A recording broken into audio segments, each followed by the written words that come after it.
अल्लाह अगर चाहे, इसलिए कि सरकार गरीब नवाज को भी ये चैलेंज किया गया था। आपको एक पुजारी ने कहा था, वो आग जलाए बैठा था, गरीब नवाज ने कहा कि जरा इसमें हाथ डाल दो, जिसकी इबादत करते हो ये तो तुम्हारा खुदा है। उसने कहा इसमें हाथ कैसे डालेंगे, ये तो जलाएगी। कहा जिसकी इबादत करते हो वो खुद तुमको जलाएगी। कितने सालों से इबादत कर रहे हो? कहा मेरे बाप दादा सब इसी की इबादत करते आए, हम इस आग को बुझने नहीं देते। कहा फिर हाथ डालो।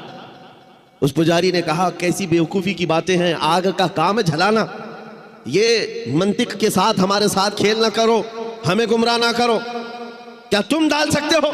सरकार गरीब नवाज ने कहा मैं तो इसकी इबादत नहीं करता, लेकिन जिसकी पैदा की हुई है उसकी इबादत करता, आग का मालिक अल्लाह है। तो उसने कहा तो चलो ठीक है, तुम ही डाल दो, तुम ही डाल दो। सरकार गरीब नवाज ने हाथ नहीं डाला। बहुत बड़ी आग लगी हुई थी, बड़ी आग है जिसकी पूजा हो रही थी। उस पंडित की गोद में एक छोटा सा बच्चा था, साल भर का, 1.5 साल का। उसकी गोद से बच्चे को ले लिया और आग में चले गए, अंदर चले गए। अब ये चीख पुकार करने लगा कि ये दुर्वेश आया, खुद भी जल गया, मेरे बच्चे को भी ले गया। और इतना हल्ला किया कि अंदर से वो नजर नहीं आ रहे थे।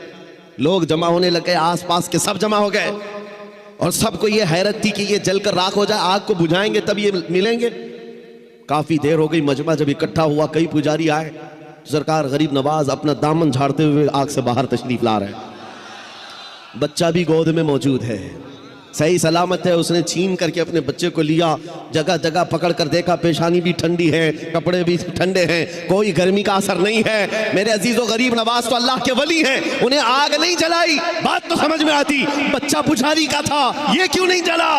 मुफस्सिरीन कहते हैं, तारीखदान कहते हैं, देखना ये है हाथ में किसके था बच्चा। इसीलिए हम कहते हैं ख्वाजा का दामन, गौस का दामन, अरे जहां हाथ लग जाए उस पर आग नहीं लगती।